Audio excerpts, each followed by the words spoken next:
territories in India. We have seen center, we have seen the states.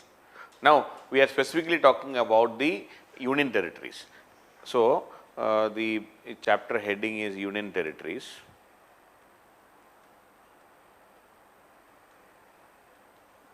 And we can see that it is from article 239 onwards, 239 to 241. So, now the first question is, what is the need for union territories? In fact, these are the territories of India which are directly governed by the center, directly under the center.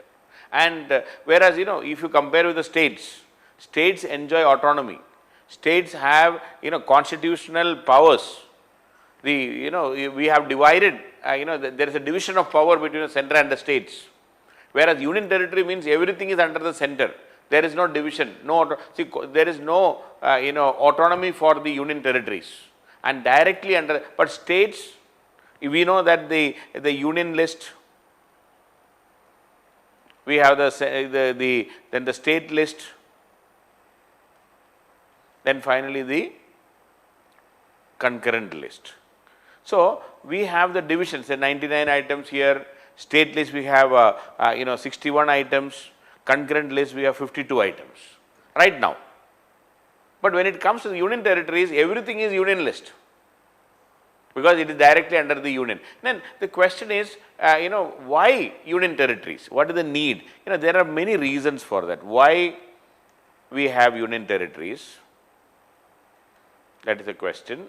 So there are at least 3 different reasons we can say. For some of the union territories are because of administrative reasons. Administrative reasons. The best example is the National Capital Territory, that is Delhi, then Chandigarh. So these two are created because of administrative reasons. Another in a set of union territories are because of cultural reasons.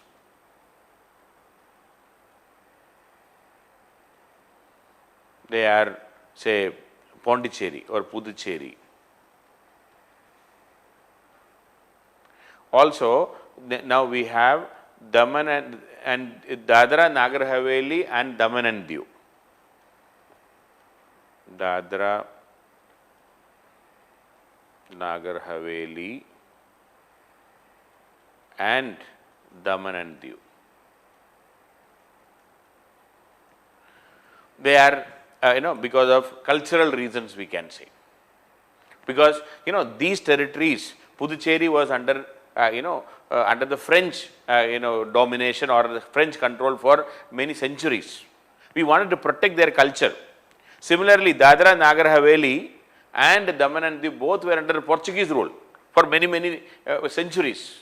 We want to protect the Portuguese culture here. We want to maintain the identity. Small territories we have done like that. So Puducherry, Dadra, Nagar Haveli and Daman and Diu are because of cultural reasons. Then a third type we can say, that is because strategic reasons.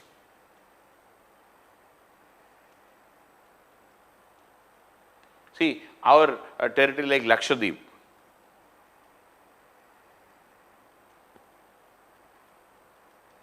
Andaman Nicobar,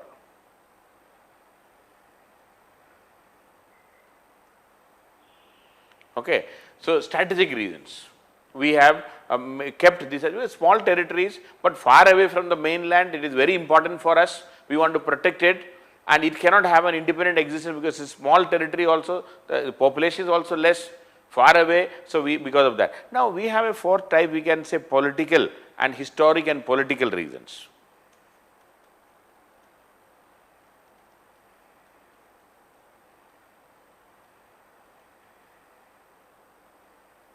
That is where the Jammu and Kashmir and Ladakh,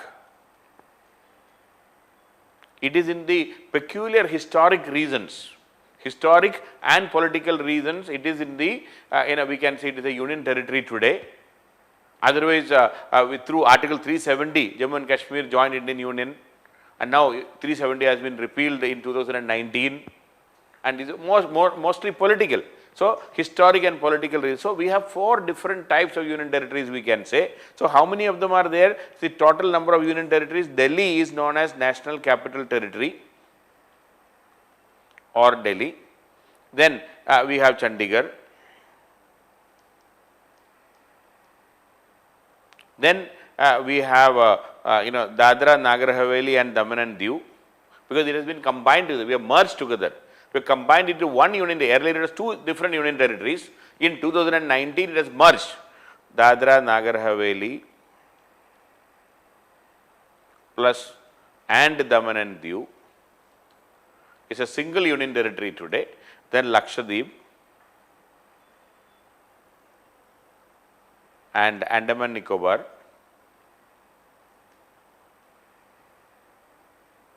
So, 3, 4, 5. Then we have Puducherry. I just forgot to mention in between Puducherry. Then we have Jammu and Kashmir and Ladakh. Okay. So, Dadra and Nagar Haveli and Daman and Diu put together one union territory today. Now, Puducherry is another one. Even the 4 distinct units are there for Puducherry. Puducherry is there, Karaikal is there, Mahi is there. Mahi is in Kerala. Puducherry and Karaikal is in in Tamil Nadu.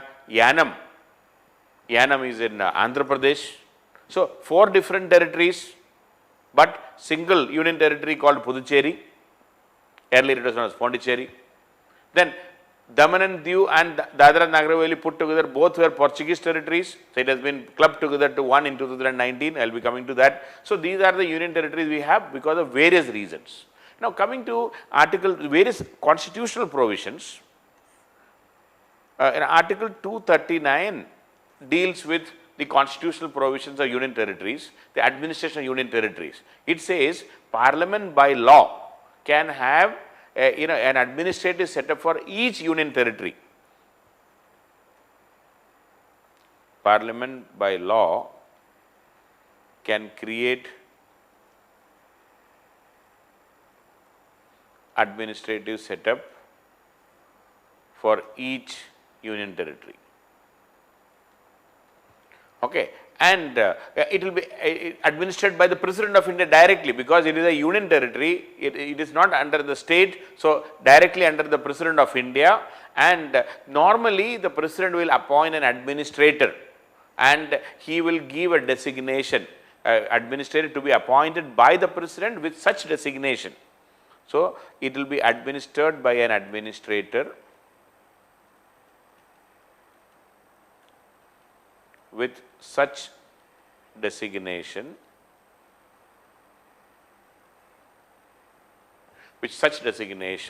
that the President may specify,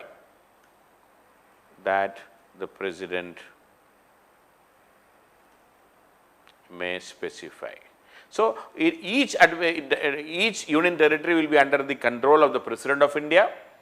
President of India will appoint an administrator and with such designation as the President may specify. So, that 239 talks about who Parliament may by law can create an administrative setup, but it shall be administered under the President of India. President of India can appoint an administrator and the designation of the administrator as it is fixed by the President of India. Now, Article 239A, so there is 239A. 239A specifically talks about the creation of local legislatures or council of ministers. Creation of local legislatures and council of ministers. It clearly says that Parliament again may by law create for the union territories a local legislature. Parliament may by law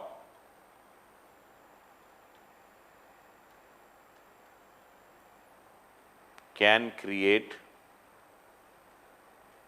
local legislatures, legislative assemblies can create local legislatures where the members can be elected or all of them can be elected, whether there is elected or partially nominated, it can be there. There can be a there can be a legislature, local legislature for the union territory if the parliament creates. See, already under this 239A, we have for Puducherry, also for Jammu and Kashmir, we have a local legislature. Okay. So, there can parliament may by law can create local legislatures for these union territories, where these legislative assembly members, the legislative members can be either elected or some of them may be partially nominated also, some nomination also can be there, and there can be a council of ministers, and there can be a council of ministers. Again, according to Article 239A, there will be council of ministers for Puducherry, and now later on it has been added for Jammu and Kashmir also. So, these provisions, that 239A talks about creation of local legislative assemblies or legislatures and council of ministers, and based on this, now we can say for Puducherry it is very clearly mentioned, and Jammu and Kashmir has been added recently. Anyway, then 239AA, special provisions for Delhi. Now, when it comes to National Capital Territory, that is Delhi, it is under Article 239AA, and it has been clearly mentioned that Delhi will be known as National Capital Territory of Delhi. Okay, the capital of India, the federal capital of India will be known as National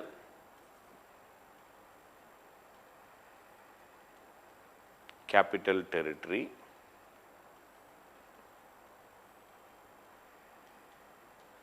of Delhi, National Capital Territory of Delhi, and it has been, this 239AA was introduced through 69th Amendment Act 1991.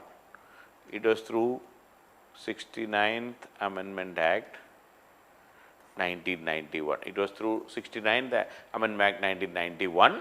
And there shall be, and it is also mentioned that Delhi will be under the administrator, an administrator will be known as the Lieutenant Governor. Okay. The administrator of Delhi, according to 239AA, will be known as Lieutenant Governor.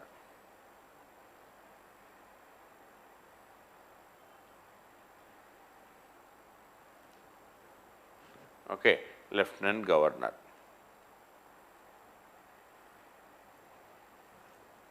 Okay. So, the administrator of Delhi will be known as Lieutenant Governor.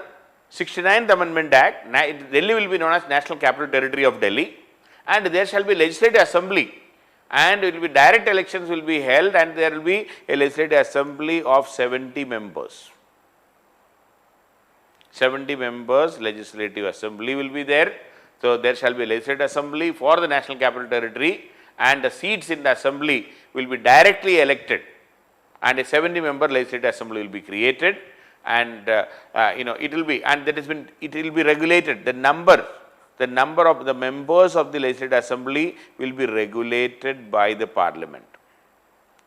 Regulated by the parliament. It is very clearly mentioned, Article 239AA, and the number of the